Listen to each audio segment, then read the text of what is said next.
Apakah ini bisa menjadi tanda atau dianggap menjadi tahun terakhir atau kesempatan terakhir bagi pegawai honorer dan non-ASN itu untuk mendaftar sebagai P3K, Pak? Apakah ini bisa menjadi tanda atau dianggap menjadi tahun terakhir atau kesempatan terakhir bagi pegawai honorer dan non-ASN itu untuk mendaftar sebagai P3K, Pak? Kalau kebijakan bahwa XTHK 2, tenaga non-ASN yang ada di database BKN hanya bisa mendaftar atau tahun ini sebagai kesempatan untuk mendaftar terakhir, saya kira tidak. Tapi kebijakan yang sedemikian rupa untuk menyelesaikan tenaga non-ASN yang ada, ini yang tahun inilah.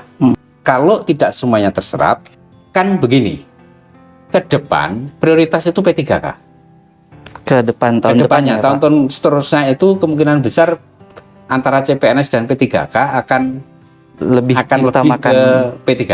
Tapi P3K yang tahun-tahun ke depan bukan dikhususkan untuk penyelesaian tenaga non-ASN ini. Tapi teman-teman yang ada di database tenaga non-ASN bisa ikut diseleksi di tahun depan. Tahun depan seperti itu ya. Kebijakannya pasti mengikuti kebijakan tahun-tahun seterusnya. Benar. Gitu, bisa jadi ada passing grade. Benar. Gitu ya, bisa jadi acara-acara lain, apalagi ini sedang disusun RPP tentang manajemen ASN. Ya, jadi kemungkinan ada perubahan-perubahan kebijakan terkait dengan penataan tenaga non-ASN maupun terkait dengan seleksi calon ASN. Nah, terkait kebijakan BKN ini, Pak, ada pertanyaan nih.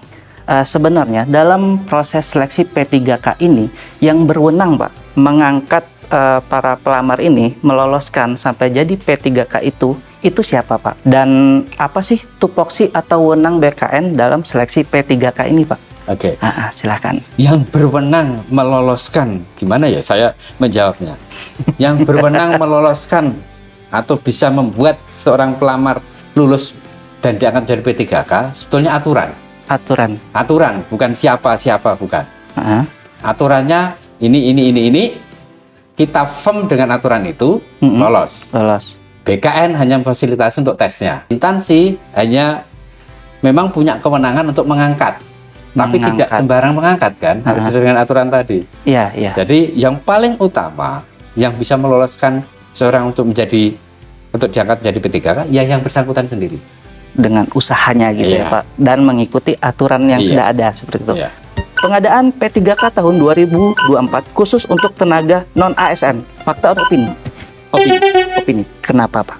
Pengadaan P3K tahun 2024 ini tidak hanya dikhususkan untuk tenaga non-ASN, karena di sana ada juga yang XTHK 2, honorer kategori 2 yang belum terangkat pada saat adanya kebijakan pengangkatan tenaga honorer baik kategori 1 maupun kategori 2.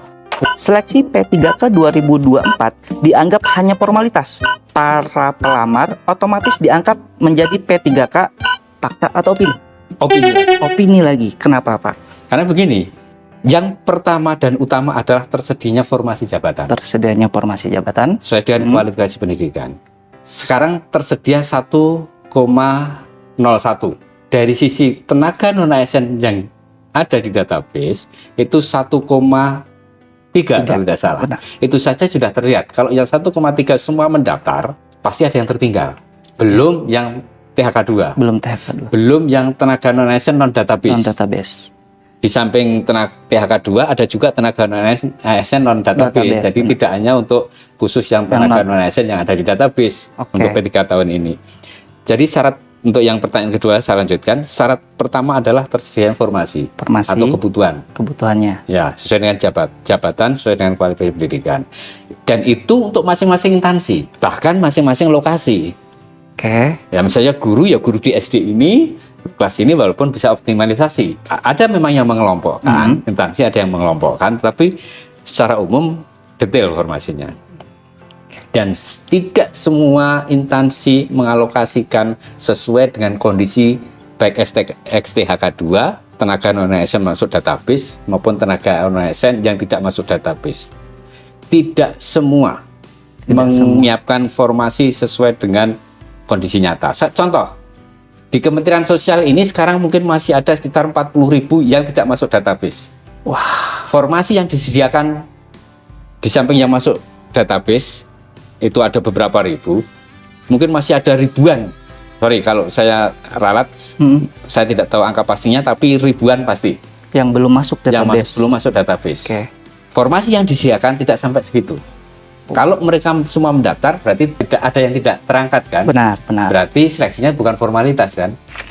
Seleksi P3K tahun ini merupakan kesempatan terakhir untuk penyelesaian tenaga non-ASN. Fakta atau opini? Opini. Wah, opini lagi. Kenapa tuh, Pak? Opini. Iya.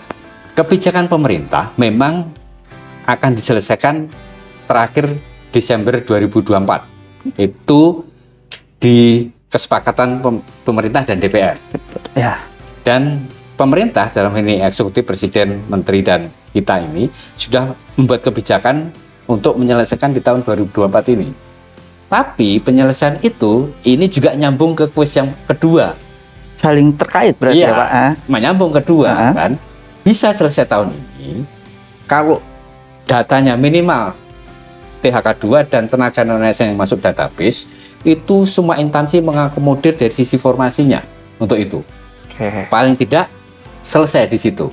Bisa kita bilang bagi tenaga non-ASN yang database bisa jadi menjadi kesempatan terakhir karena memang selesai. Pasti keangkat kalau kondisinya seperti itu. Tapi seperti yang saya sampaikan sebelumnya, kondisi penetapan formasinya tidak seperti itu. Di database BKN saja 1,3. Ya. Nah, belum yang tidak masuk database. Formasinya 1,01. Benar. Ada selisih 300 ribuan. Ya, benar. Ya. Mungkin akan berkurang karena ada seleksi CPNS nantinya. Mungkin ada yang milih CPNS kan. Belum yang tenaga non-ASN yang tidak di luar database, dalam arti ada instansi yang mungkin dari sisi PHK2 dan tenaga non-ASN yang di database jumlahnya mungkin hanya 100, tapi dia menyediakan formasi 500 karena yang 400 untuk mengakomodir yang tenaga non-ASN yang non-database. Tapi di sisi lain ada juga instansi yang punya tenaga ex-THK2 dan tenaga non-ASN 2.000, tapi hanya menyediakan formasi 1.000 karena keterbatasan anggaran. Apakah nanti ada kebijakan lagi? Saya tidak bisa memastikan itu. Tapi upaya pemerintah untuk menyelesaikan tahun ini 2024 sudah ada, sudah dilaksanakan.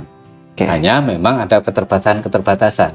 Instansi tidak semuanya menyediakan formasi sesuai dengan kebutuhan yang sebenarnya atau dengan database, dengan data tenaga non-ASN yang sebenarnya, karena ada alasan keterbatasan anggaran, ada prioritas dan seterusnya.